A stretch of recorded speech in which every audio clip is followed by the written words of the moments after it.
بسم الله الرحمن الرحيم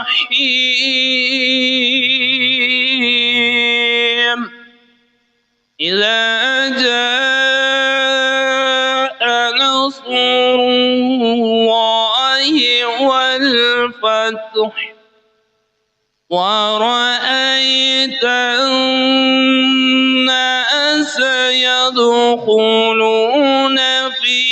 دين الله أفواجا